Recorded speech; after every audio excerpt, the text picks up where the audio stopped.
2 days in, I've got my face painted. I'm tripping balls. I'm dancing my face off. I'm laughing. I'm having the time of my fucking life. All right, you just sold me. Face painted and tripping balls in a forest with a bunch of fucking lasers. I'm fucking in.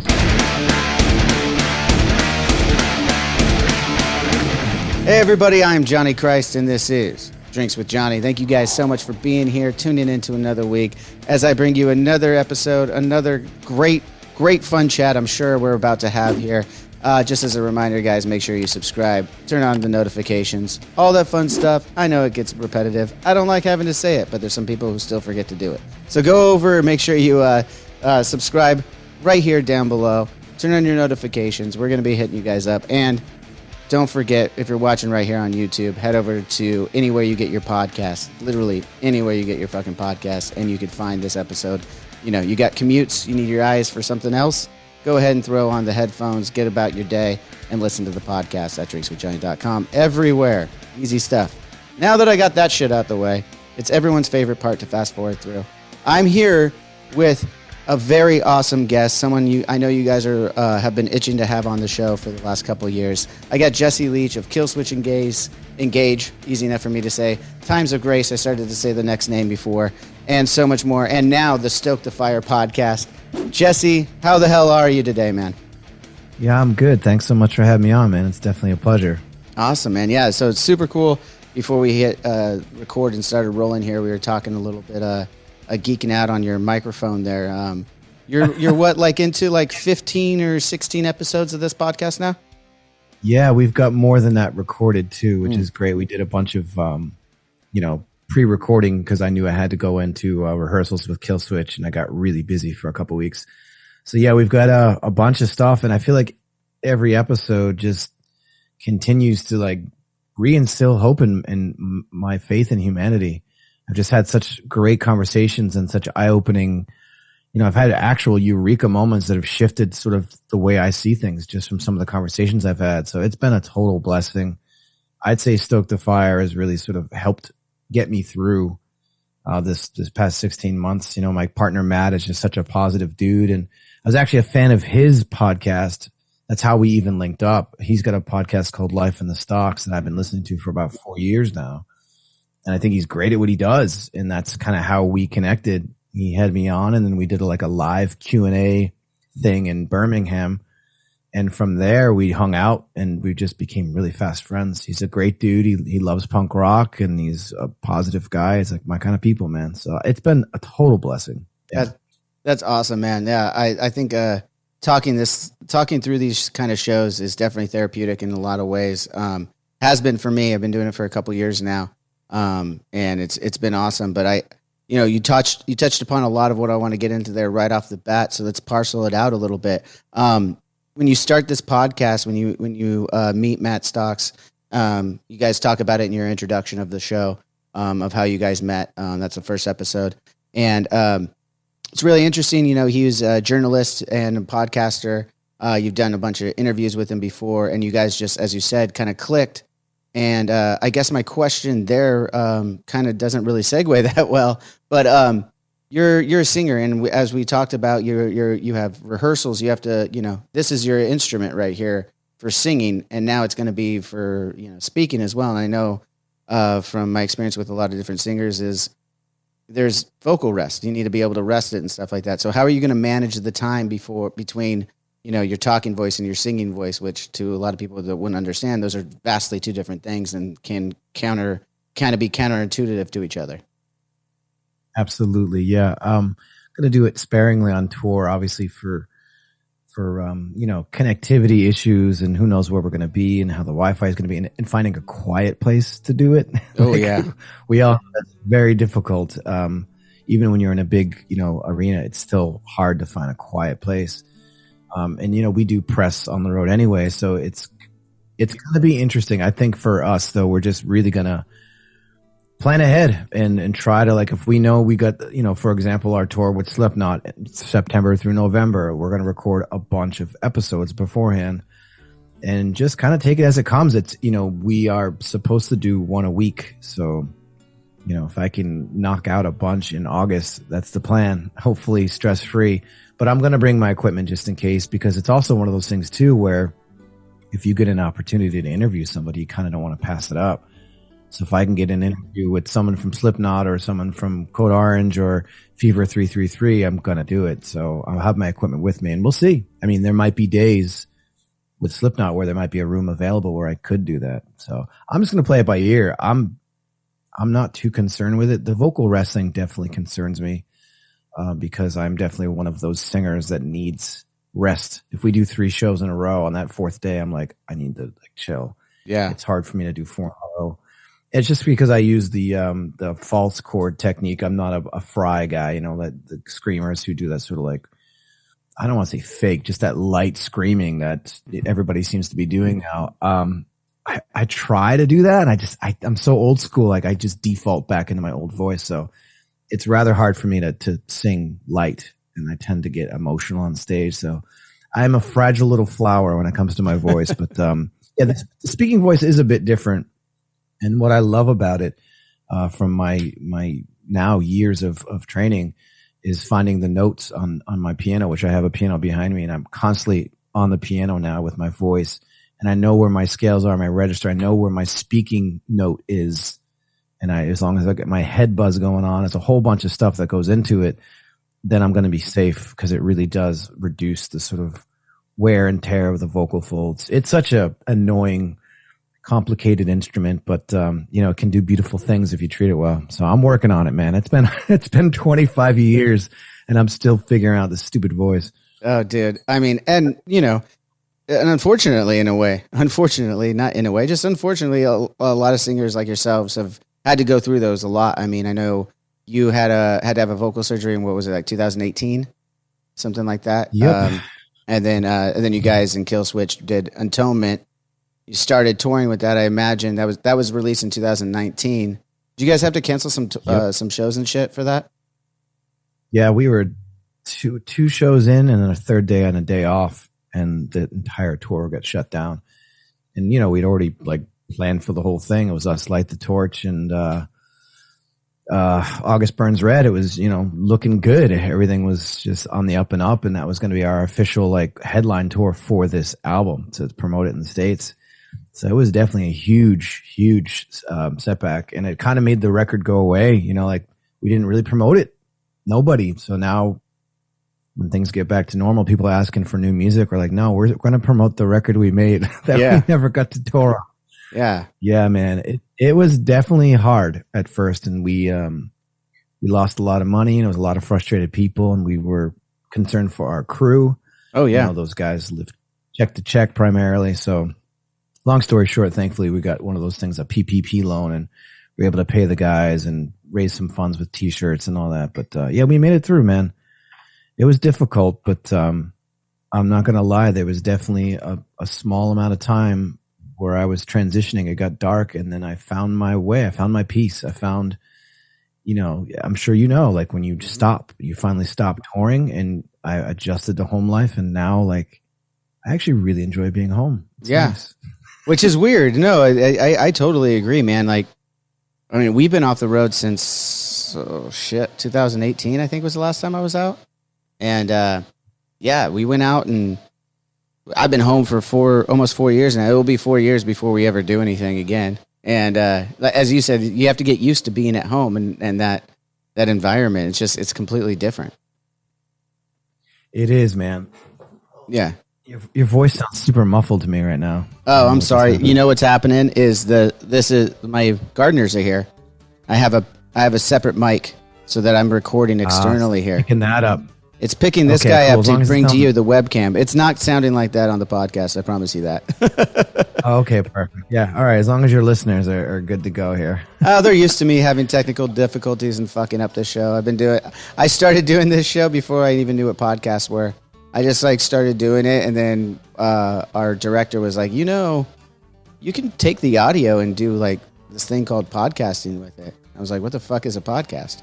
And then this was only 2 years ago, so he kind of taught me the ways that I just started doing this. So yeah, over the years, we even have a T-shirt at drinkswithjohnny.com called the Technical Difficulties T-shirt.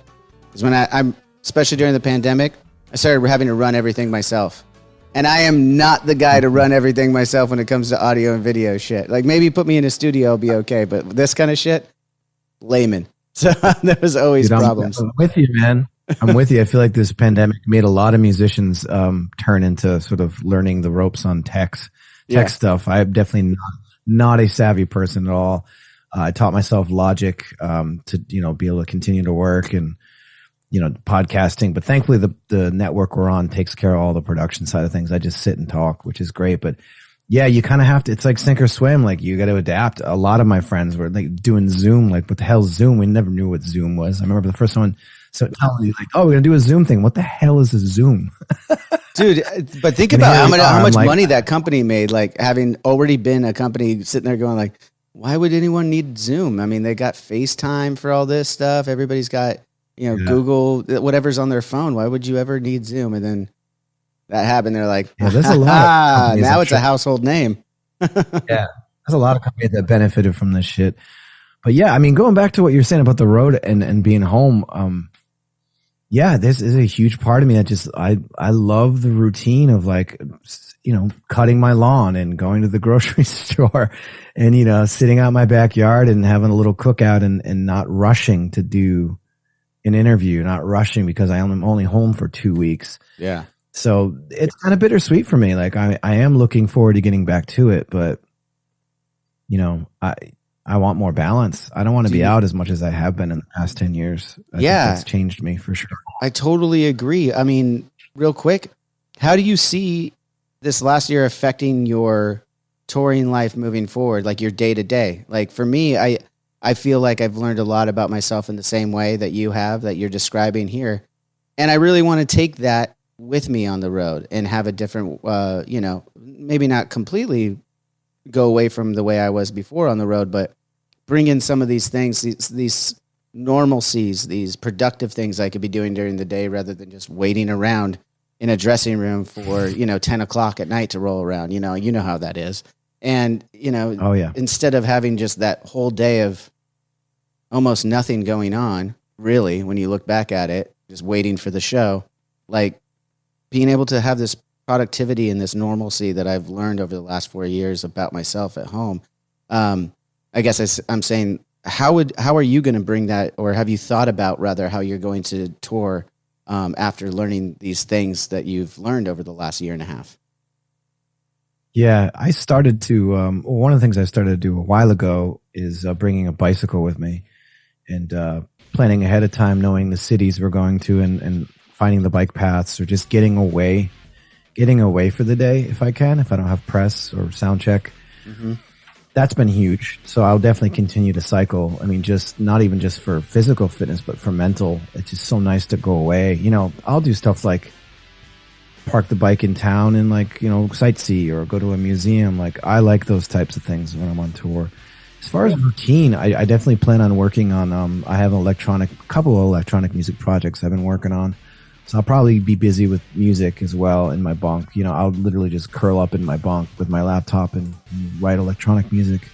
That's one of the things I want to do as well. But just staying fit. I think being physically fit helps the mental. And that's a huge thing for me on the road because I have a tendency to get pretty isolated and sad because I keep pretty quiet when I'm not on stage. And as a singer, as a singer, you kind of have to be. A lot of people wouldn't understand that. And I feel like part of the stigma singers get, I don't mean to interrupt you there. We'll get back to that in a second, but no, you're going to make a valid point. I know where you're going. I know where you're going with this. Go. Yeah. There's a lot of the singer stigma out there for a lot of people who aren't in bands or aren't singers or haven't been around singers enough of, they're so short or curt when they're in their responses. They're so, standoffish or anything like that. They have they're the dicks of the band. It's like, well, no, their instrument is what they have to fucking work with. Like, I mean, short of me breaking a finger or doing something like that, I could talk all day and then just go out there and fucking do my thing. It's not really the case for a singer. So, I mean, can you speak on that a little bit, like as you're saying? Yeah, it's difficult because the way you connect with people out there is to talk, to hang out, to be sociable.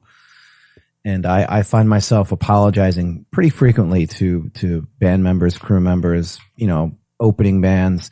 I'm the guy that will show, if we take a band out on the road, I'm the guy usually day one that will come into your dressing room and say hello, introduce myself. Cause I hate doing tours where you just like don't have that vibe. I hate it. We've done enough tours with bands where like you barely talk and it's like, it's an awkward vibe. The crew's weird. Like, so I'm the guy first day. I'm like, hey, my name's Jesse. How you guys doing? Thank you for doing the tour. Just to let you know, I'm like a chill, nice guy, but I disappear a lot because of my voice. Like I'm the guy who will lay it all out because I don't want to be looked at as the dick lead singer. And people chuckle at that, but like it's true. You got to preserve that thing. And if you've never toured for an extensive amount of time, you don't know what it's like. It's like if your voice is slightly off, you're gonna know it. It affects everything, and then if you damage it, the next show's worse, and it gets worse. It's a never-ending cycle of just, I got to be careful. So, I spend a lot of time alone on days off, and I don't party. I used to party. I used to like be the guy that would be in the bars with everybody. I can't do that for my voice, and I can't do it for my health. So, I pick very wisely when I'm gonna drink or hang out with people. If we've got a day off. And, the night before the day off, I'll have like a couple drinks with the guys and then go back to the bus early. Mm-hmm. So I'm not totally closed off. I allow myself because I need it. I mentally need to like click and like hang and see my family. And like, the Killswitch crew for the most part, they're all pretty much full on drinkers. So it's hard not to bond when you're not part of the drinking crews. But, I've cut way, way, way back. And during the pandemic, I actually went sober just to clean out for like four months or so. Just did a full detox. And it was great. But I'm one of those people, I never ever want to be sober. I just want to be able to control myself and enjoy drinking. And like, because I love the taste of wine. I love the taste of rum, of gluten-free beer. I'm unfortunately gluten-free. I have a gluten allergy. So I can't do the whiskeys. I can't do the beer. Oh, that's such a bummer. Yeah, I actually feel that's the knowing that I feel bad for you. Knowing that the backdrop of this is I'm showing the camera for people in the podcast. Yeah, one of my favorite rums, the El Dorado rum. I haven't had that one. So I'm a rum sipper. Oh, it's so good, dude. It's like brown sugar, and it's it's so good. So I have my coffee, and just to be in the spirit of the show, I put a little rum in my coffee. Oh, well, wow. I'm drinking my coffee too, but I'm not as badass as you, Jesse. I didn't put anything in it. It's 11 o'clock in the morning here in California. Yeah, that's a little early. It's a little early for stupid questions, as one of my friends once said. But yeah, it was, I'm not drinking right now. I'm actually sober right now too. Well, okay. I'm not on the booze right now. I've been, heavily, when I take time off from booze, I usually go to marijuana, and it's a nice change for me. It's a lot healthier. I lose weight. it's all positive. Yeah, positive you got to things. take breaks. You do. Yeah, absolutely. Yeah, I take breaks, and I do.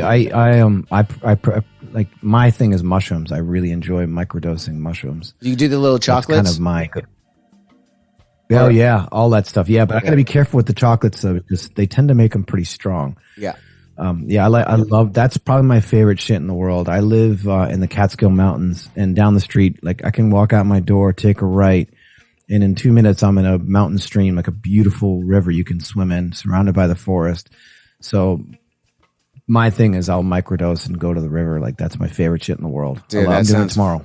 That sounds fucking amazing. That like, oh my God. I would love to do that. I gotta get out there. We got, dude, we got tubes, we have rafts, and we have this river you can ride down on a tube, like 45-minute ride. And when you get to the bottom, it's a big swimming hole. We have an inflatable raft and a cooler we bring. It's like a full day of just being on the river with friends. Like that's what we're doing tomorrow. I can't wait. It's one of my favorite things to do in the world. Because it's just simple. You just sit around and enjoy nature, That sounds fucking amazing. I'm not even lying. That's a perfect day. Come on over. Perfect day. I can't make the flight tomorrow, but I'll take you up on that offer another time when I'm closer to your neck of the woods. You touched upon a little bit of some mental health stuff. I know that you're a big advocate for that, and to me, you touched upon it a little bit in a different way, just talking about how it's difficult for you not to be around people, because I think that's part of the catch-22 is being the frontman of a band. as the singer, you got to be the guy that's on when you're on stage. You're you're mostly, for the most part, I'm stereotyping a little bit here, but for the most part, it's your job, entertain the crowd. You are an extrovert by nature in this sense, but because of your vocal cords, because of your instrument, you kind of forced to be an introvert, which if any extroverts out there know how hard it is to force yourself to be an introvert, that could really be fuck psychologically for you.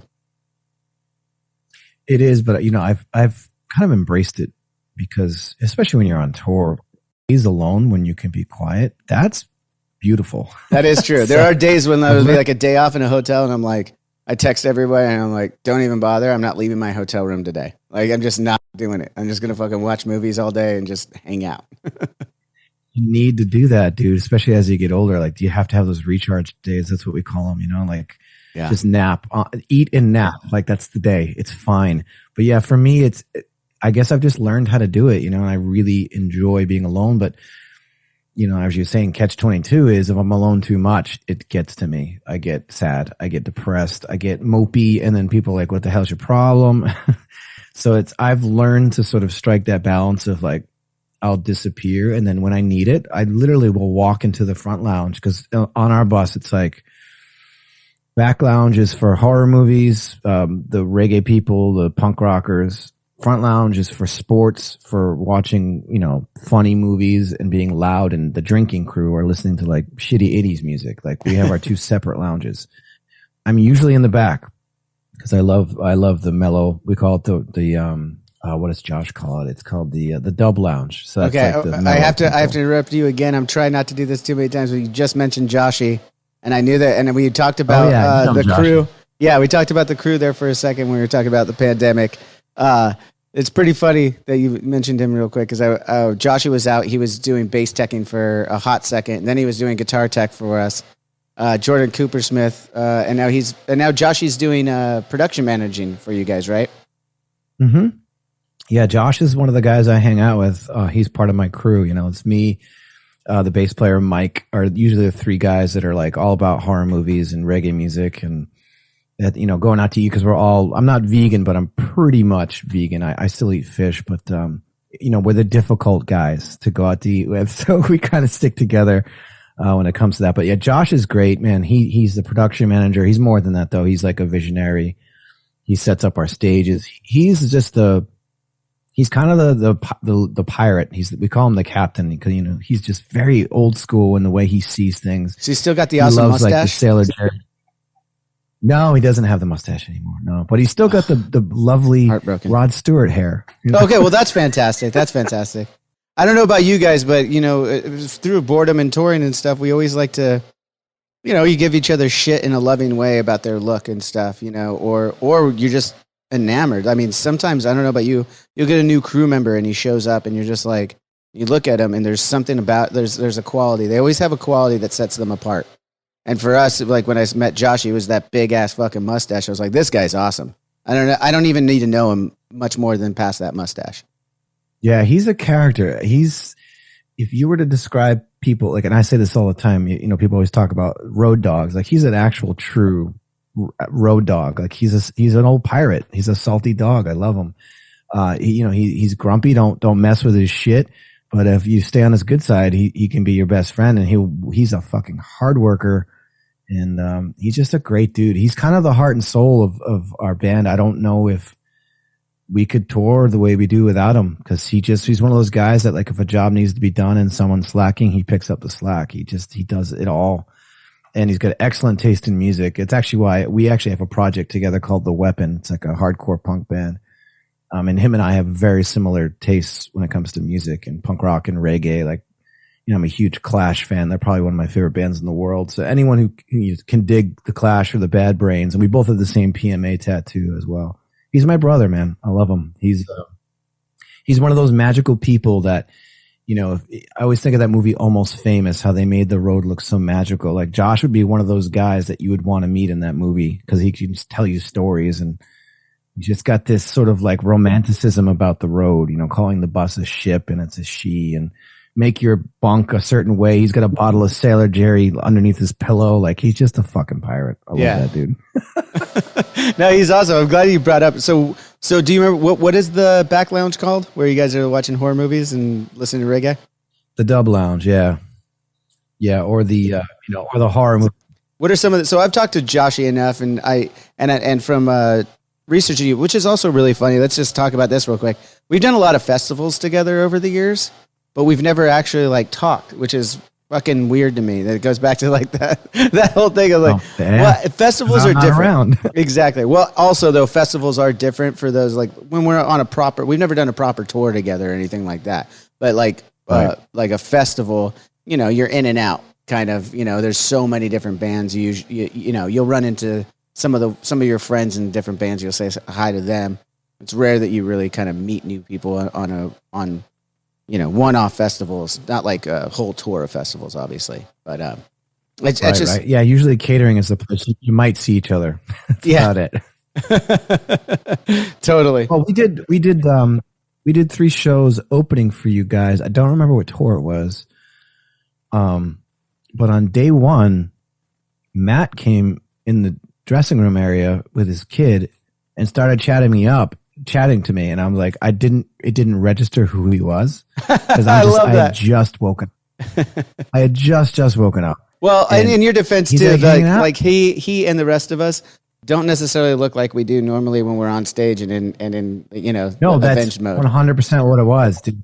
Yeah, so he starts talking to me, and I'm like, oh, this is a nice guy. When does he work here at the ground? Like, I was like, I just was talking to him, and then like I was looking at him, and I looked in his eyes. I'm like, oh, dude, what's up? I'm sorry. He just chuckled. He's like, yeah, man, just wanted to say, it was so nice to me. He was like, I'm honored to have you on. I'm a fan. Like, I was like, whoa, really? Because I don't see myself that way at all. So when people that I see as like, very talented, successful people look at me as their peer, it's like, whoa, cool. And he was just so nice. And for those 3 days, those are great shows. And watching you guys, what you do with, I was scared shitless because I didn't know the loud, what do you call those things that you guys use? The really loud cannon. Oh, noises. What? Man, it's been so long since I've been on the word. Yeah, someone comment below with the concussions. There we are. I knew they were going to come to me. We call them concussions. As those loud ones. Yeah, having like a tequila and like just chilling. I'm like, oh, this is crazy stage show. This is amazing. And I legitimately dropped my drink. I didn't know it was coming. And Josh is standing next to me laughing his ass off. Like, dude. I was like, dude, I feel so good right now. I didn't know that was coming. Yeah, but you guys, and I think, we played with you guys as well. I want to say in Mexico. So it's just hard, but that's how it is with the tour life. I know people by their face usually. I forget names. I'm one of those guys. I call everyone dude. I don't remember, but I love the interactions. I love just randomly, meeting people. So, someone like yourself, I don't recall ever meeting you. So this is cool. This is really cool. Cheers to funny that. It took a pandemic for people like you and I to meet. Yeah, totally. Crazy. Traveling the world together, at least in some respects, and not doing that. So you guys, speaking on that though, you guys did some Warped Tours too. We did a lot of Warped Tours earlier on, and you guys have done a couple as well. What can you talk about now that they're gone? They're gone as of 2 years ago. I'm going to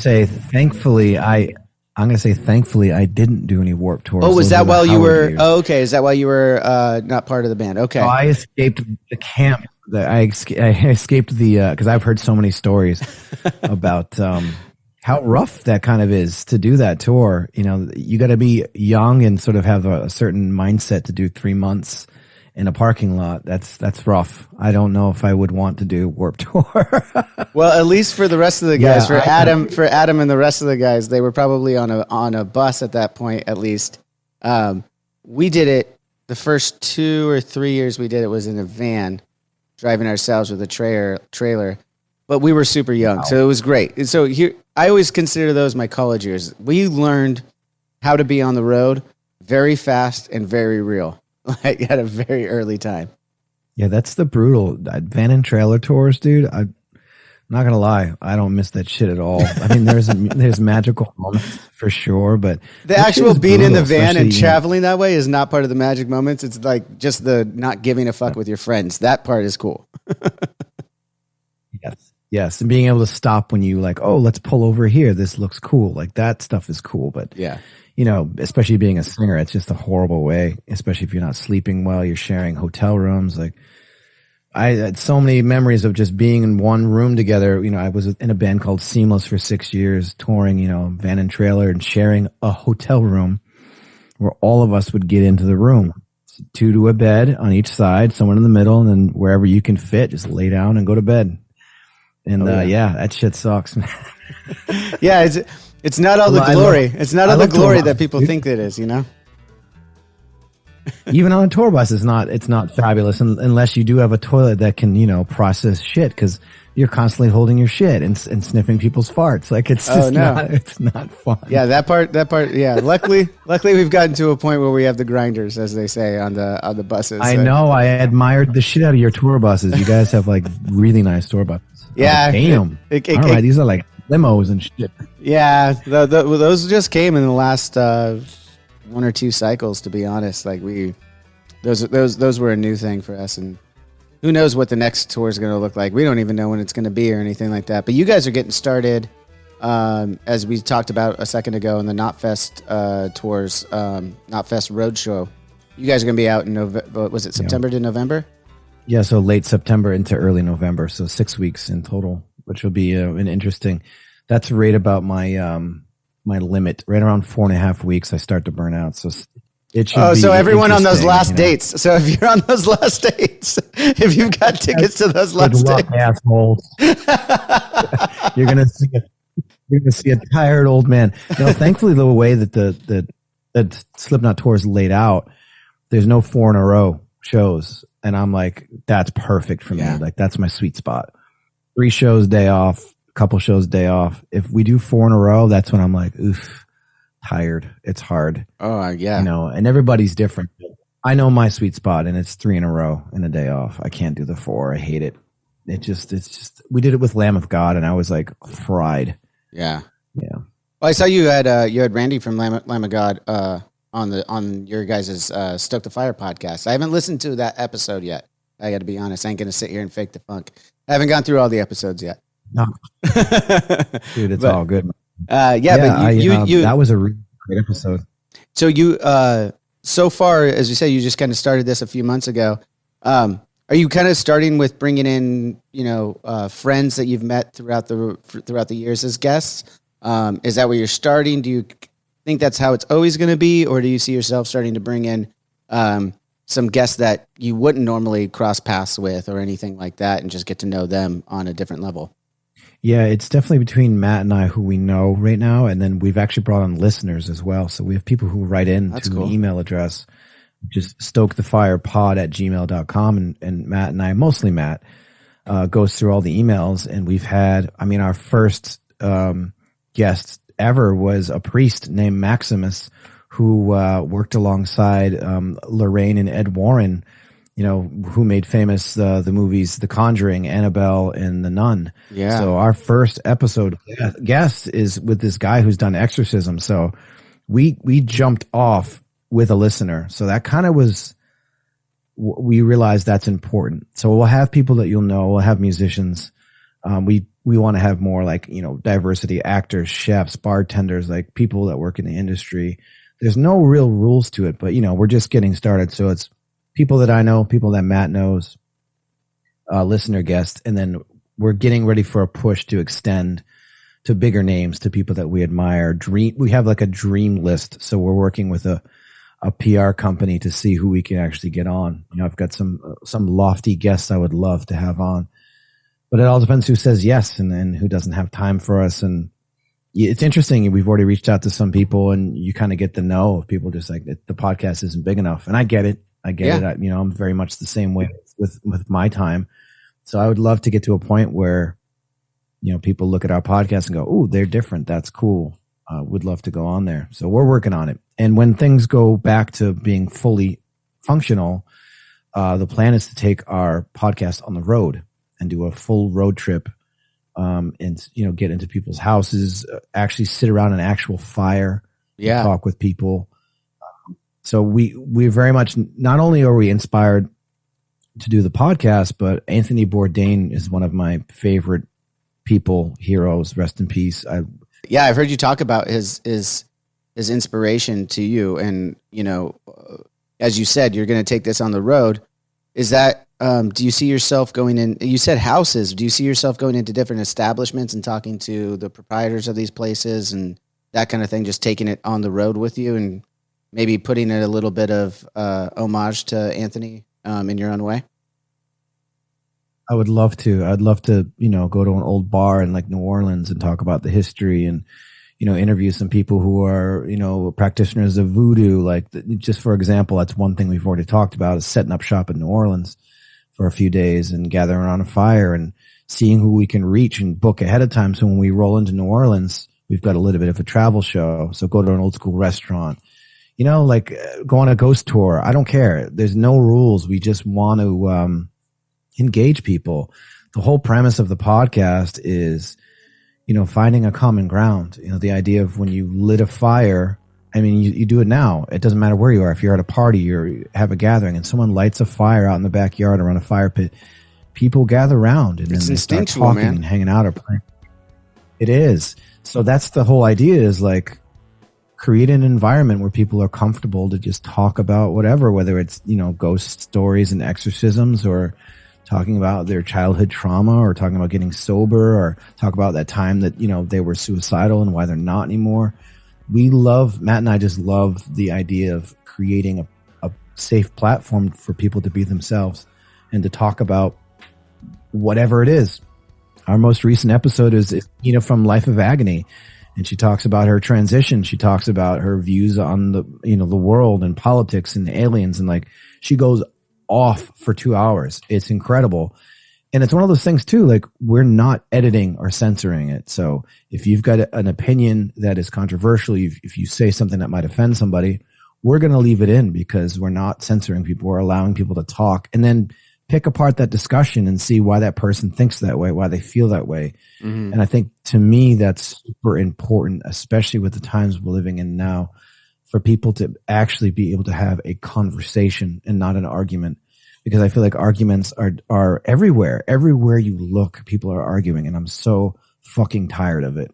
I don't want to be a part of it. So I've stopped engaging in anything that would be considered, raising people's anger or frustration with everything that's been going on. I've stopped talking about it.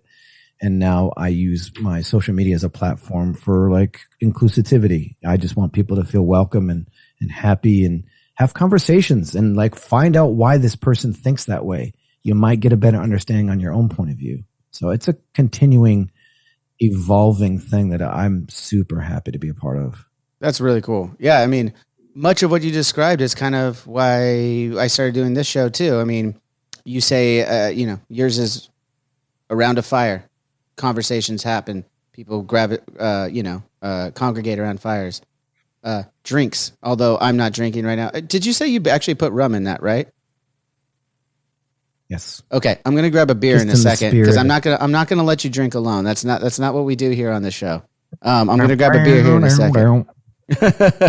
But I mean, drinks. Yeah, no worries. Is kind of just like that's the icebreaker. You have drinks, you have conversations. That's the idea.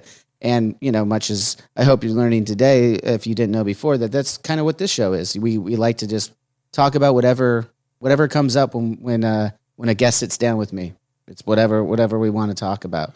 And that's what I think a lot of people are like you said, missing, because everyone's got an opinion and everyone has to counteract that opinion and argue about shit. It's rather than listening to why that person feels that way. So I really commend you and Matt for doing that. I think it's a really cool, neat idea, and I'm glad more people are doing it. It's really cool to see. Yeah, and we're lacking just interaction too. I mean, you talk about what we've been going through with social distancing and not picking up on people's body cues or their eyes or the way their voice sounds, and everything's in text. The idea of one of my it's so comforting, the idea of like going into a cozy pub and having a couple pints with your friends and and talking about life or working through an issue, like one of my favorite things to do on tour when I'm having a rough time is to sit with Adam and Joel. I call them my Polish pillars because they're two tall Polish dudes and they love to drink. So I'll have my little therapy sessions with those dudes because Joel is very sort of wise and kind, and Adam's very practical, and I'm neither of those. I mean, I'm kind, but I don't know how wise I am at times. So I'll sit with those guys in the front lounge, play some Tom Waits or something chill and mellow, and we'll have a few drinks and talk through stuff, talk through issues, talk through set lists, talk through what we're working on the record, and just really like having a few drinks is such a nice way to just level yourself out. And I think the one thing I've had to learn is moderation because I can't keep up with those two dudes at all. Those guys drink ridiculous. So we're definitely going to have to have some drinks. You're going to have to break it next time we're on the road together. I'm going to have to, I'm going to tell Joshy and Dione, our tour managers, to make sure the next time we meet, it has to be with a day off or two afterward, because you and I are going to get drunk, and I'm going to take Adam and Joel out too. We're all going to get fucking hammered, and I'll give you 2 days to recover afterward. But yeah, moderation. Is that what we were talking about? Yeah, it's funny. I can't remember the last time I got drunk. I don't. It's rare that happens. I have to be emotional, or I have to be around music, or like, you know, dancing to like reggae music, or on a Zoom call at 11 o'clock in the morning. You know. Yeah, or that. Yeah, I don't know. It's fun. I think it's just as long as you know where your limits are. Yeah. 'Cause some people get to that point where you drink and they're just not fun to be around. And I'm thankful that we predominantly don't really have that in our crew for the most part. Like, nobody's a violent, nasty drunk. Most of them are just like, they want to hang and be your best friend when they drink, which is nice, but it's dangerous. If you get pulled into that whirlwind of love, you're going to come out hungover the next day. Always. And that's how I live my life until I take the time off, obviously, like I said. But I'm about to break that for you. And as soon as I'm done with my cup of coffee, I'm gonna open up a can of beer for you.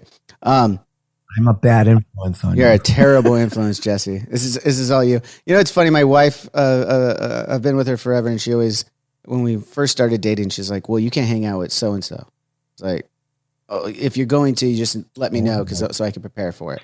And then it was, "Well, now you can't hang out with this guy, and now you can't hang out with this guy, now you can't hang out with this person." And I'm like, when is she going to realize that I'm the common denominator in all of this?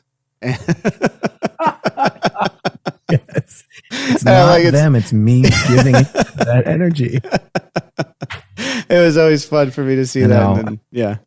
But I know that you have, through your post that I've seen recently, and everyone can go check out these posts at Jesse D. Leach. That's on Instagram.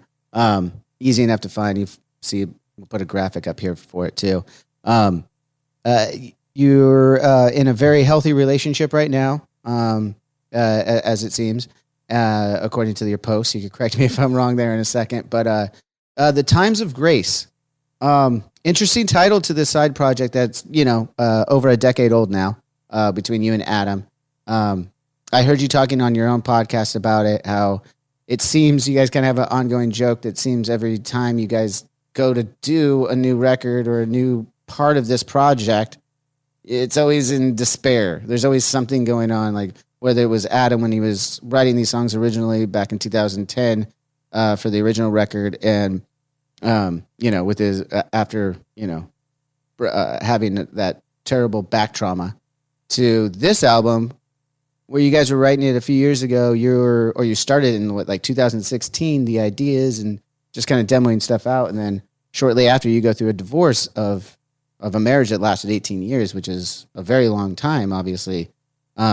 So I guess it's kind of ironic that the project is called Times of Grace, which would be like peace, but every time you go to write, it's always in this times of not grace, times of turmoil. Can you talk to me a little bit about that? It's funny, when we're on the road touring for that last record, I have one of the T-shirts. It says Times of Disgrace. and then it's a bunch of natural ice cans underneath it. It's our little running joke that we have times with Disgrace. That's funny. Yeah, I guess the title of it is sort of like a projection of hope that you'll get through it. You know, you'll get through the dark times and see that light at the end of the tunnel, which has kind of been a running theme in most of the Times of Grace material. There's always a thread of hope sewn in. But this last record, I mean, the title suggests songs of loss and separation. It's kind of a dark record. And I think that, you know, it was just what we were both going through again. We both went through a rough time. I went through a crazy divorce, separating from a very toxic human being, pathological liar and a narcissist, etc. But I won't get into that. And recovering from that and sort of pulling myself out and finding my feet again after, 18 years of that. And Adam, going through a bit of a depression, and we both lost people that we love. So there's 2 songs about losing somebody on that record. It just kind of is what it is. And I see it as, it's sort of very therapeutic. When we write this stuff, it takes a lot out of me. And when we're done, it's like this huge exhale happens. And then I guess for me, I just know that it's going to help somebody. That's my hope and my prayer is these songs come from such a deep, dark place that I know people are going to be able to relate to them. And, sometimes sad music is the perfect, thing that you need when you're going through something. Someone can relate to what you're saying. So it is positive as much as it is sad. And, I think, the title of the band is sort of as ironic as it is. I think it's rather fitting because I do believe when you find the meaning and the understanding of your suffering, you will find happiness and joy at the end of that. If you are coming to an understanding of why you went through what you went through, and that can be a long process, but I always believe there's a light at the end of the tunnel. There always has been for me. Yeah. I mean, in every aspect of life, you can put that. It's not just music, it's not just art. It's, you got to figure it out along the way. And anything worth learning is worth learning right or suffering for. And at the end, you come out wiser, stronger. I totally agree and prescribe to that whatever you want to call it, soliloquy. But let's get into that record a little bit further. So your guys, your press guys sent over a wet transfer of it or a copy of it, and I was able to listen to it. It's a great record. It's not. I mean, it's been 10 years since that last record. It's going to be released here July 16th, right? And I think so. Yeah, that's what I was told. I hope you got the same day. I believe you. I just don't remember. That's perfect. But yeah, well, I'll do the promotion for you, Jesse. Everyone, it's coming out July 16th for everyone. The album's called Songs of Loss and Separation, July 16th. It'll be released on your guys' own record label, like the Wicked Good Records, right? Wicked Good Productions, bro. That's right. That's Adam's production company, so it's by default the record label. Yeah, because we didn't want to put it on an actual label. We just did a distribution deal. So yeah. Okay, cool. Yeah. Back to the actual music though. A departure from 10 years ago. 10 years ago, the music, I guess, from my understanding, was mostly written by Adam at that time, and he had the project, came to you, and then you put your vocals on it and finished it up with him.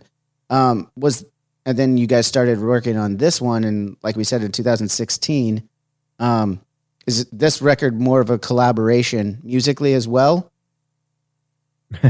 No, the only difference with this is we have a drummer now. So our drummer, Dan Gluzek, who toured with us on the record, we loved his style and his attitude and his spirit so much that we just wanted him to play on the record. And he brings a smoother, more groovy.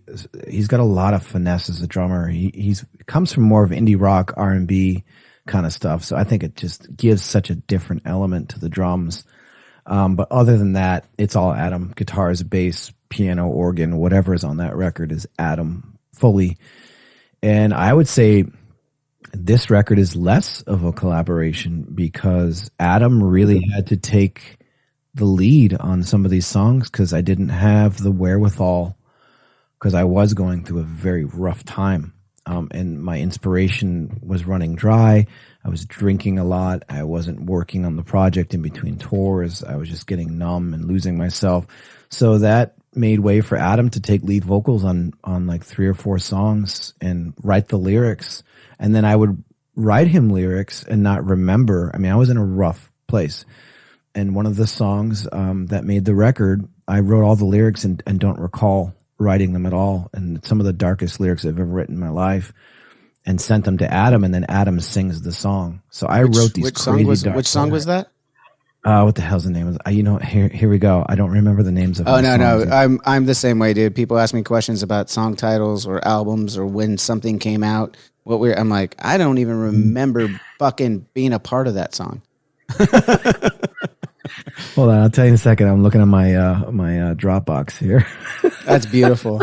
Dude, for all you people who want to know what musicians have to do to fucking find their own shit, just check. If you ever find a musician's phone, check their Dropbox and voice notes, because that's where everything's. So the song is Currents is the name of that song. Oh, okay, yeah. Where I think it's either that or Forever. I can't remember. God damn it. But well, Forever's the ending track on it. Right. Which is for people who are curious about these deep details. That song is written from the point of view of an abuser, and it's about being obsessed with somebody and being sort of a narcissist and feeling like if I can't have you in my life, then no one can. Love is supposed to be forever. You can't leave me. So it's a really dark, desperate song written from the point of view of an abuser, and that's how the album ends. That chant of forever, that creepy chant that Adam does. Yeah. It's just it ends on a very dark note, which I love because it's not our style. We're usually like, hope's gonna win in the end, and with this record we're like, fuck it, leave it dark. It speaks volumes about where that album came from. So yeah, that one particular song, just romanticizing death and the idea of like walking into the ocean and finding your peace. Like it's really, I was romanticizing suicide, and I think it's important to put that kind of stuff out there because there are people that go through that on a regular basis. Mm-hmm. And I think it's one thing to sort of romanticize about it, and that's another thing to do it. And that fine line of actually taking that step to do it, I think, can be prevented through connectivity, through therapy, through speaking about it, through maybe putting out a song that's about that. And someone says, oh, somebody else has been through this. So that's kind of how I see Times of Grace, is like that strange little therapy, that jagged pill that you could swallow and hopefully help get you through a dark time. But I gotta give Adam big props because he sort of picked up where I was unable to do, and I think some of his best material, the best sounding vocals he's ever done, came out on this record because I was unable to collaborate on some of those songs. I just couldn't do it. I was just not in the right headspace. So it's a really interesting process of this record, but as I listen to it as a whole, I wouldn't change a thing. I think it really allows the two of us to sort of have our say and have our style be, on display. And there's certain songs where he'll start singing and people that I've showed don't even realize there's a switch of vocals. We're just, our harmonies and our voices he just sits below mine. I'm just above his. It's a really interesting marriage of our sounds, of voices. Yeah, I definitely get a lot of that on this record. The other thing I noticed a lot is, in the production, it's darker. In the songwriting, it's darker. It's a little bit more like there's a couple songs on there like Medusa that reminded me like a little bit of like a Mastodon kind of sludgy vibe to it, which is definitely a departure from 10 years ago, the other record, which was a little bit more upbeat, a little more similar to Killswitch, if I'm being honest. And this one's definitely a further departure from Killswitch. And some of the production on it too, like you said, Adam was doing all the bass parts too. Just as a bass player, I was listening to it. The tone that you guys got for the bass and some of the, Justin from Tool is a huge influence of mine. I could hear a lot of it in that. There's right off the bat, what was the second song on the record? I'm drawing a blank now. I should know it. I just had it a second ago. Let me look. I don't know yeah, either. second song on the record. What's it called, Jesse? Oh, Mendu. Yeah, Mendu. Yeah, and it has this like in the verse, it has like this Tool-esque style sounding bass, and then in the verse, it has this weird turnaround on the time signature, and that immediately caught my ear. I think were you guys experimenting with different time signatures? Is that something you've done a lot before? Or is this kind of something new to you guys there? Adam loves to do that very subtly, and I think that's kind of what's brilliant about the way he writes, because your average listener wouldn't really pick up on that. They would just be grooving with the song. And I'll be honest with you, there are times I don't pick up on that stuff either, and I just write because I'm very sort of 4/4 on the floor rock and roll punk rock dude, so I always try to find the bounce. So even when he writes a part like that, I'm still looking for the bounce. So I don't even notice, to be completely honest with you. I have stayed almost intentionally ignorant to certain music languages, so I can just be heart and soul.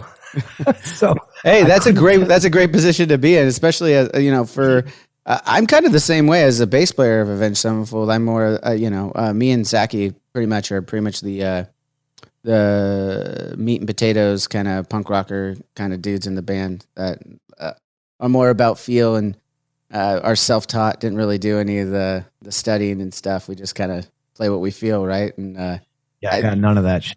Yeah.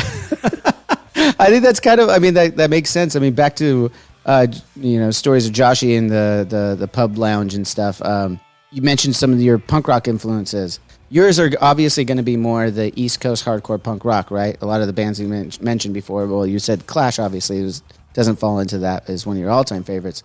But I grew up with punk rock here as well, but it's it's West Coast punk rock, very different than a lot of the East Coast stuff. Do you have any like West Coast punk bands you like to listen to when you were growing up too, or is it predominantly East Coast for you, or is there an East Coast, West Coast bad blood for you? Where are you at with all that? No, I yes, if you can see my wrist, I love nice. Black Flag. Nice. Dead Kennedys were huge. To this day, I still think they're one of the better bands ever. Not even just genre, like genius band, Dead Kennedys.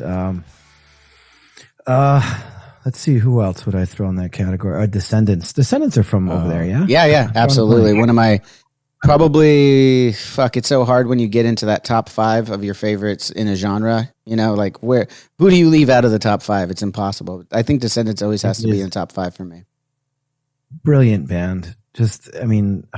I am such a soft spot for the Descendants. Yeah, man. So that's pretty much off the top of my head. That would be the West Coast bands I could think of right now. But it's hard when you grow up in the Northeast because it's just ingrained in you, that New York hardcore.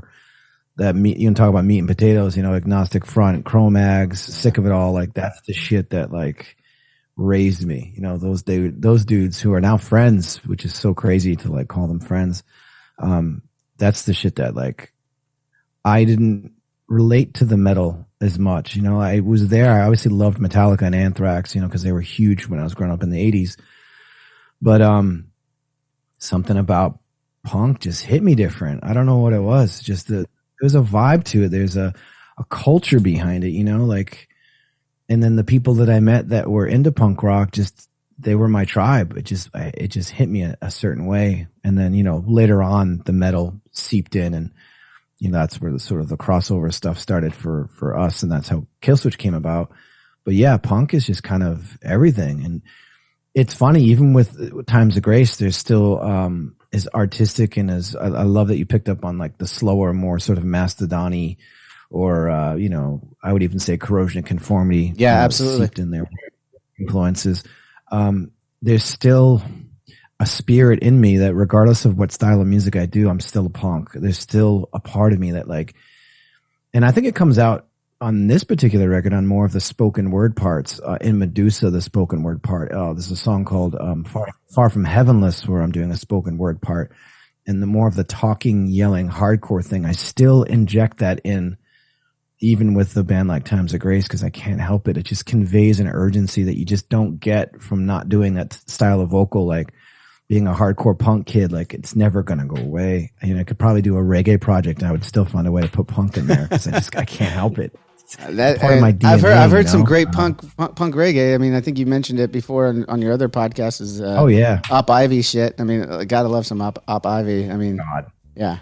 If you like Op Ivy and you haven't checked out Interterrestrials, do yourself a huge favor. They're guys that used to be in a band called Conflict, like D-beat, straight up crust punk, and they started a band called Interterrestrials. I think they've been around for like 20 years, but like just one of those bands that never plays big anything. They play in pubs and like squats, but their music is it's like Operation Ivy. It's the same kind of shit with a little bit more of a DB punk to it, like this, a faster, more sort of like discharge beat, but they go into straight ska and reggae parts, and it's all political, all like fuck the system, and just like if you like Operation Ivy, Interterrestrials all the way. Such a good fucking band. Okay. They make me super fucking happy. I'm excited. I love that shit, man. I love this is another part of the show that it's a byproduct of what I love to do, is getting information and stuff that I could discover from my guests. That's what I love. Like everyone's like you just said, I'm gonna go check that out. I got to do that.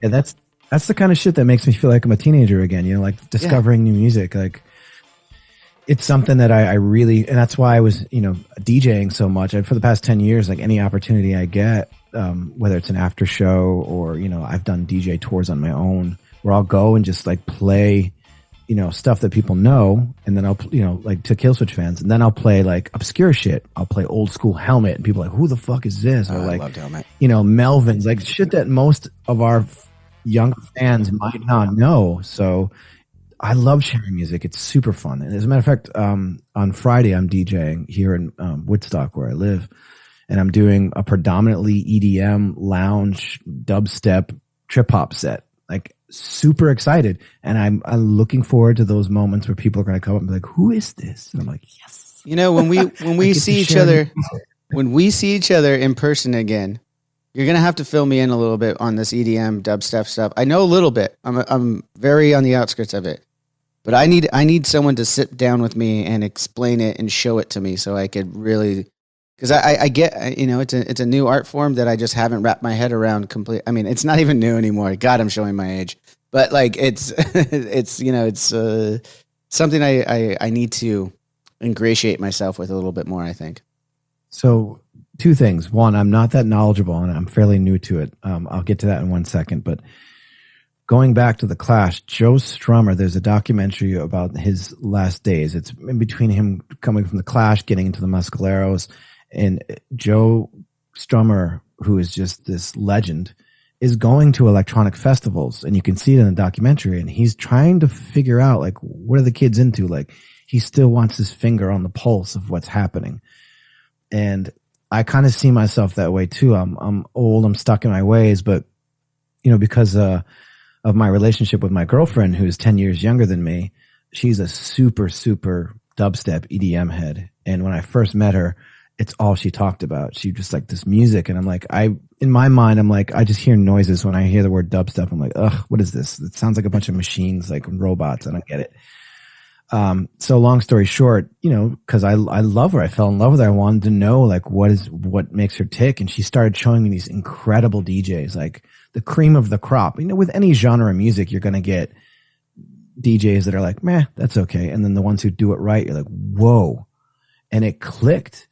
As a hardcore kid, the breakdowns, like there are some DJs out there that have Hatebreed style breakdowns, and people are actually dancing, but they're pitting, and it clicked. It was like, holy shit. Dubstep is the metal hardcore of EDM. Like it's incredible. And it didn't totally make sense to me until I went to Michigan and went to this thing called Electric Forest, which is a 4-day festival where you camp out and they light up this section of like inside of like central Michigan. They light this entire forest up with probably a couple $1 million worth of really high end laser lights. So this entire forest is like Alice in Wonderland, like on acid. Like it's incredible. And you've got 6 different stages. You have vendors, you have vegan food makers, you have people that are making like, clothing. It's this huge city of psychedelic crazy shit, and some of the best music I've heard, electronic music I've ever heard in my life. Like, and it was so much fun, and people are just really sweet, and you've got people just like tripping their faces off, wandering around this crazy forest, making new friends. And it all just clicked. And I'm like, I want to know more.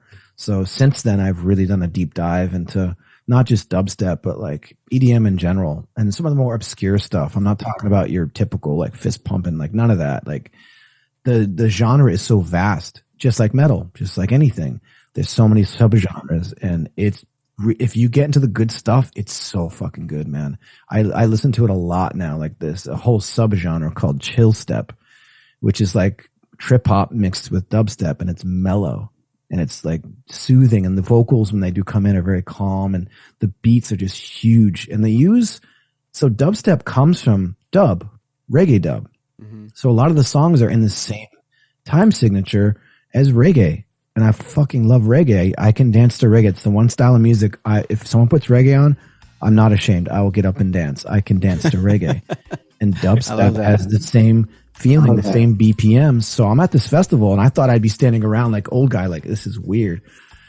2 days in, I've got my face painted. I'm tripping balls. I'm dancing my face off. I'm laughing. I'm having the time of my fucking life. And you just sold me. You sold me on the fact that Jesse Leach was face painted and tripping balls in a forest with a bunch of fucking lasers. I'm fucking in. Next time that's coming around, you gotta take me out. I got pictures to prove it. Pictures to prove it. Send me some of those pictures. Send me some of those pictures. We'll flash them up. I want to flash them up on this episode. What? So you say you're tripping though? Like what's the drug of choice at one of these EDM festivals? I'd just say mostly shrooms. That's the safe to put out into the world. I wouldn't advocate for much more than that because it's from nature. I think if you stick with natural stuff, you're in a good place. And I also think that, you don't even have to take a large amount. I think microdosing is a beautiful thing, good for your head. But, in situations like that, a little bit goes a long way. But it's not even just that. It's just the vibe, the way that people are. I'm hooked. I will go again. Unfortunately, the next one is going to be in June of next year, and we'll be in Europe for the entire festival season. So I'm going to miss it. But, yeah, man, I don't know. It kind of just changed. And for me at the age of, at the time, 41, getting into new music and discovering new artists, and still to this day, as I was preparing for that DJ set I'm doing in a few days, I'm still discovering new artists, and I'm like, yo, this is so fucking good. And now with, where we are with Spotify and Tidal and all these, you can spend hours just going down rabbit holes and finding random DIY indie artists that are amazing DJs. I've been having a ton of fun discovering new music. Well, I'm glad that we're having this conversation because now I'm gonna go get into some of this shit too. I'm really excited about that. I'll send you a little playlist, dude. How about that? I can send you a little Spotify playlist. I'd love that. When we're done here, I'll email I'll email Tim my phone number for you, and we'll keep in touch. I did hear another thing. You know what? I'm gonna take a quick break because I gotta go grab that beer. I can't sit here. Right, I'm gonna go pee. Yeah, let's do that. Let's take a little intermission. Everyone go to the lobby and grab yourself a treat. Now you see, Jesse, this is the beauty of running this all myself and editing later in Pro Tools, so that I can, not have everyone just sitting there waiting for us to come back on after when we go take a potty break. It's funny, with our podcast, we don't edit. So when stuff like that happens, we just let it. I love that. We had Vinny Stigma from Agnostic Front on, and just on a couple episodes ago, and he was taking phone calls like mid-interview, just, hey, what's going on? That's I love fantastic. it. I think it's hysterical. Yeah. Oh, dude, that episode. If you want to watch any of our episodes, if you haven't spent enough time with Vinny Stigma, I highly recommend watching that episode or listening to that episode. The dude he's one of the funniest fucking things on the planet. I was introduced to Agnostic Front. Actually, funny, back to our punk rock conversation a minute ago.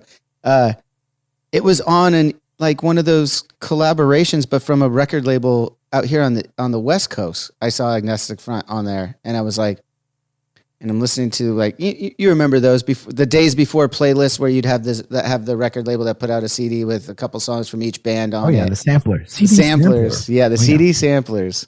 All those young whippersnappers don't know what we're talking about, but I remember those, and that's how I discovered Agnostic Front. I can't remember what the fuck was it.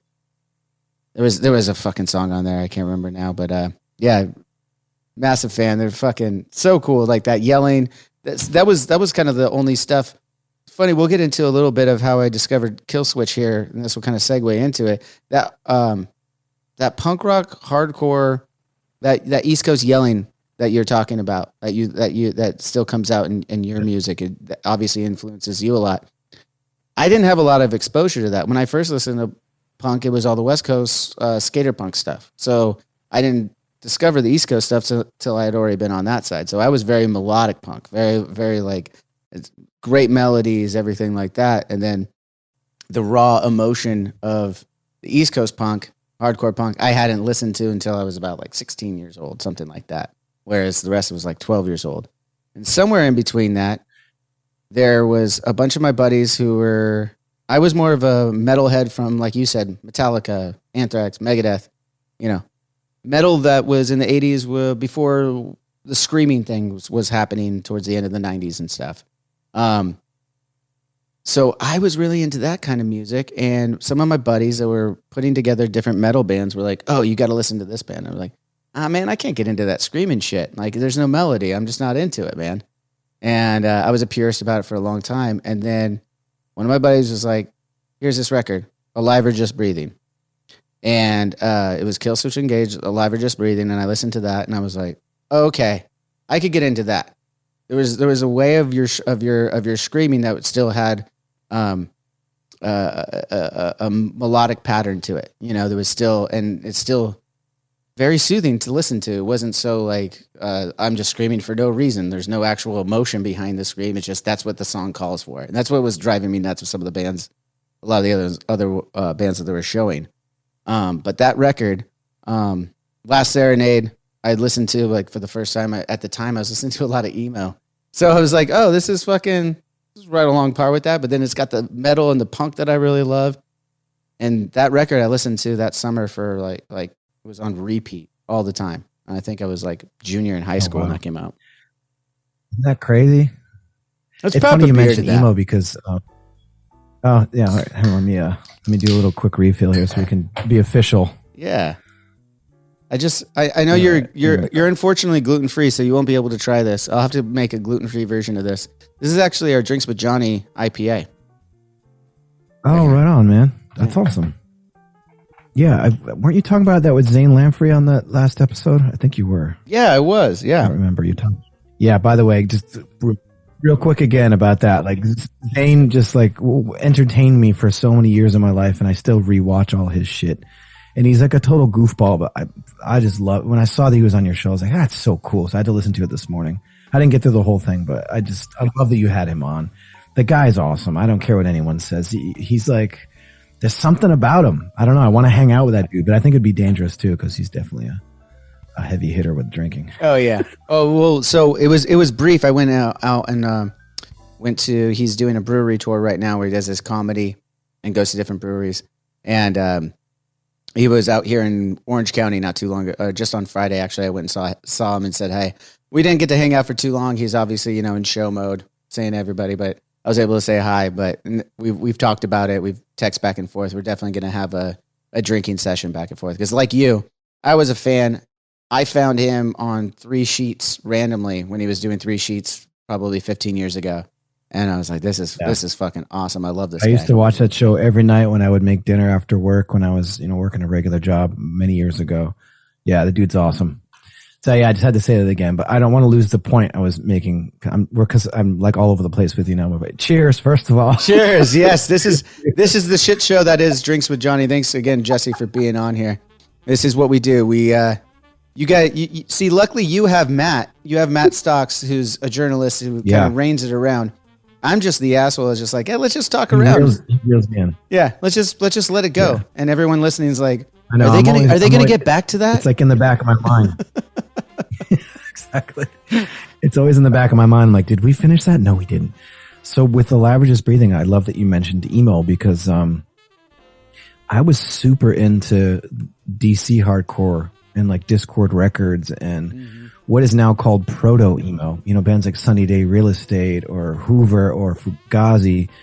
The list can go on. I'm trying to think of who else would fall into that. Garden Variety from New Jersey. Like there's a bunch of bands that were coming out of hardcore in adding more melody and talking about more emotional things. Mm-hmm. And to this day, I still love that genre of music that spawned emo, as most people know it, which, turned into this very fashion forward and whatever the music that I just didn't get. And I don't fault it. I don't, because I can't talk shit about any genre of music, because I think there are good and bad bands in all those genres. Absolutely.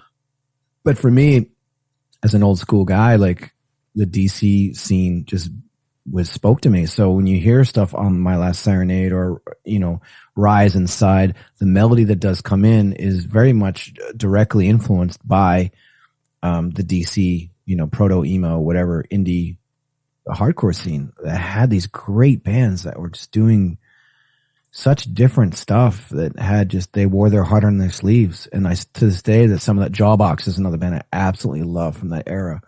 Just brilliant writers, and it was super emotional and just had the hardcore energy, but it was its own thing. There was nothing like it. Hardcore had turned into sort of almost like knuckle dragging, just beat down music, and then the answer to that.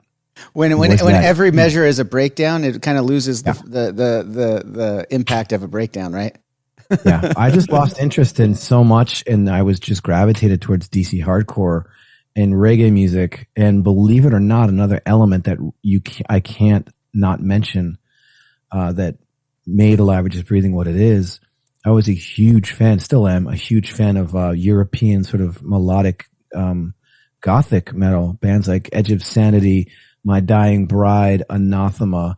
Those guys, Paradise Lost, those guys were the first ones to pair screaming and growling with melodic singing. Yeah.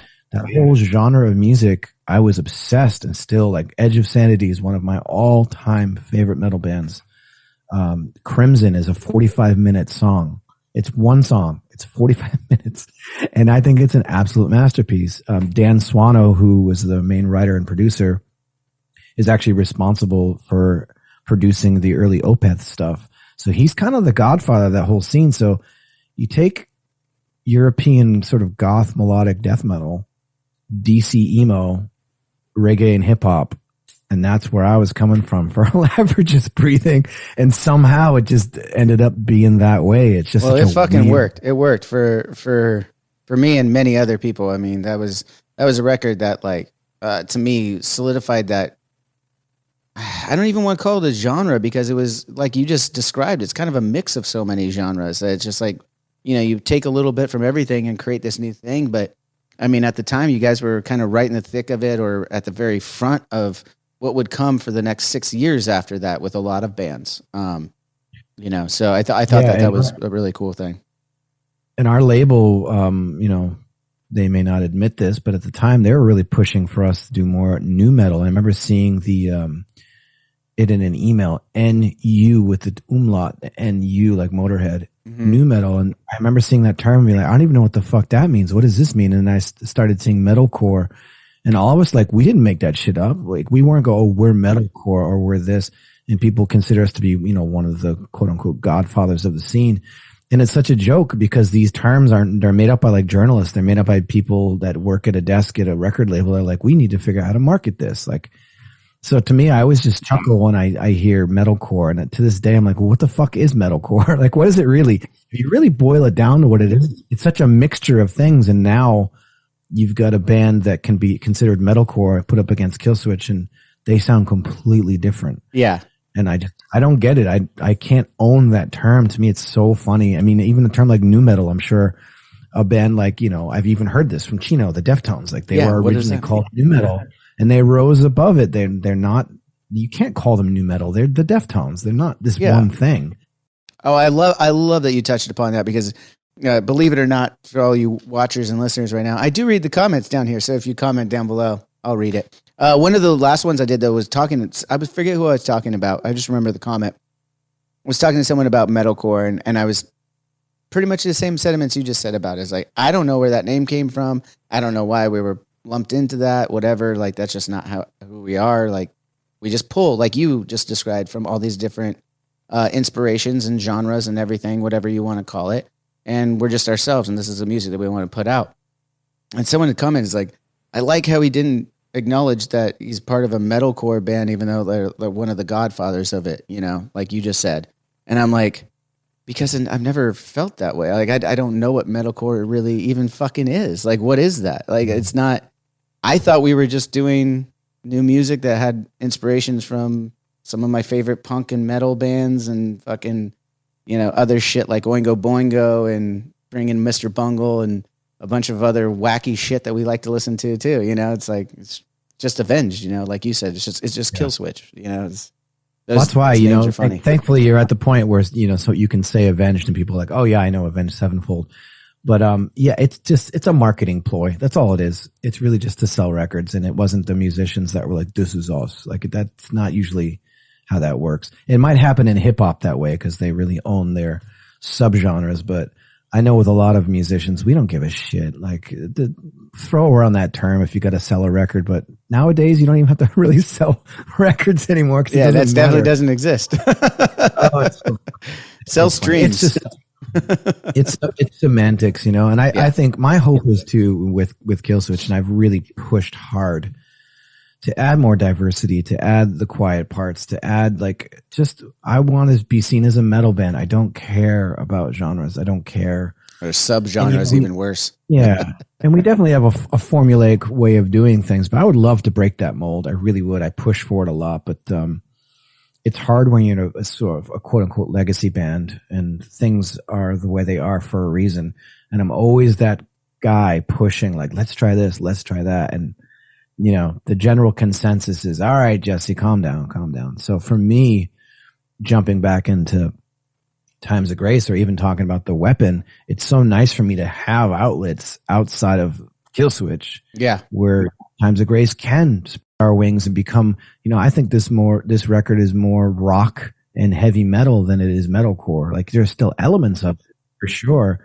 But, and with The Weapon, like our EP, it's a 15-minute record, is just fast, pissed off, anarchic punk rock, and like love it.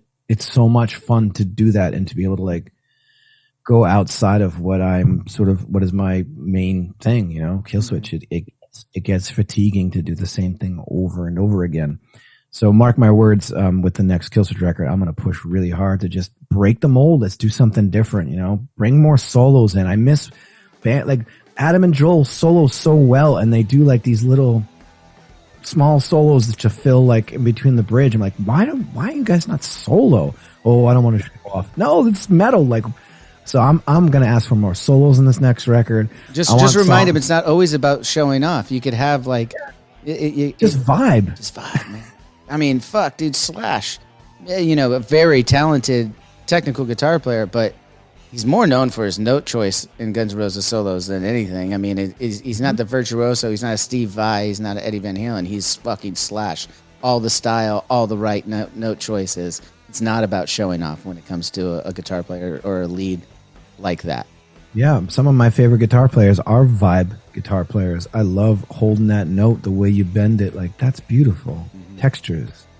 Yeah, so I just look forward to, you know, anything different. I'm in. Like, I love doing new things. So yeah, I mean, Times of Grace is a blessing for me because it just allows me to sort of flex sort of my more gothy, you know, rock side. Well, it's an awesome record, man. I'm not even blowing smoke. It's an awesome record. I love how there's for the most part in the record there's these interludes that kind of lean into each other. So songs you kind of have not necessarily a concept record, but definitely the concept kind of flows with each other. As a whole. Yeah, the art form of making a record, right? I mean, it's not something that's super popular because most people do singles. But you know, Adam and I are old school. I love nothing more than getting a new album and going for a long walk or a car ride and consuming that record from start to finish as it's intended. Yes. Love that. That's something I will never not do as an artist until I'm done. I don't ever want to lose that storytelling, that feeling of like you're transported for an hour or so or 40 minutes or whatever, and you're just in the album. And those little interludes tie. I love Adam did a hell of a job with it. It's great too because, you know, we'll do the songs and then he'll sit with the album himself and come up with all this stuff and add textures like organ and piano. And the interludes are just beautiful, and they're creepy, and they really just pull you into the next song. It's like, I love it. I think you did such a good job. It is an absolute great record. I think I've taken up enough of your time. Everyone go check out the new Times of Grace record, Songs of Loss and Separation. Easy enough for me to say when I'm trying to read it out of the corner of my eyes. You can all see. It's been an absolute honor talking to you, Jesse. Again, that record is coming out July 16th. You guys are going to be out on the road. We'll do the quick little promo at the end here. Everyone can go find you, as we mentioned earlier, on Instagram at Jesse D. Leach. Twitter, was it I Against I? We'll write it right here. So you can find easy enough to find. Yeah. And Killswitch Engage, obviously, going on tour on the Knotfest Roadshow to start things off, I think. And we're looking forward to all those wonderful things for you, Jesse. Really appreciate you being on the show. Oh, and of course, everyone go check out Stoke The Fire. I'm really excited about this podcast, and after talking to you, to see the evolution.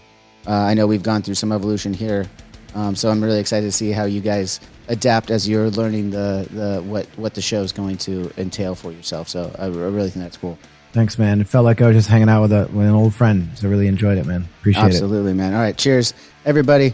Thanks again for tuning in. We'll see you next time. Peace.